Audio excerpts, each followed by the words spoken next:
வணக்கம்.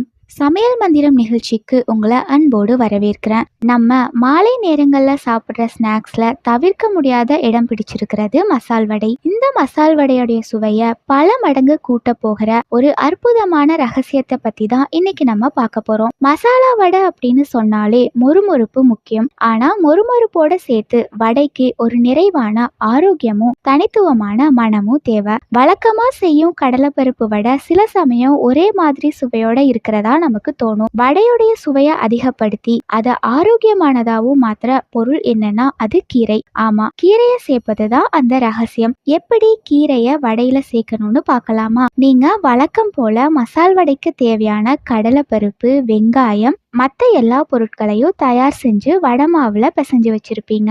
இப்போ ஒரு கைப்பிடி அளவு சிறுகீரை இல்லனா அரைக்கீரை எடுத்து அதை ரொம்ப பொடியா கட் பண்ணி எடுத்துக்கோங்க. கீரை ரொம்ப பெரியதா இருக்கக்கூடாது. அப்படி இருந்துச்சு அப்படின்னா வடை பிடிக்கும் போது சிரமமா இருக்கும். இப்போ ரொம்ப குட்டி குட்டியா கட் பண்ணி வச்சிருக்கிற கீரைய மற்ற வெங்காயம், கருவேப்பிலை, கொத்தமல்லியோட சேர்த்து வடை மாவுல நல்லா கலந்து விடுங்க. கீரையில அதிக ஈரம் இருந்தா அதை நீக்கிய பிறகு சேர்க்கறது தான் நல்லது. இந்த கீரை சேர்க்கறதுனால என்ன நன்மைனா, கீரை வடையில உள்ள முறுமுறுப்புக்கு எந்த கெடுதலும் செய்யாது. அது வடையில ஒரு அற்புதமான நறுமணத்தையும் சுவையையும் கொடுக்கும். இந்த டிப்ஸை பயன்படுத்தி இனிமேல் உங்க மசால் வடைக்கு சுவையையும் ஆரோக்கியத்தையும் சேர்த்து அசத்துங்க. மீண்டும் ஒரு டிப்ஸோட உங்களை வந்து சந்திக்கிறேன். நன்றி.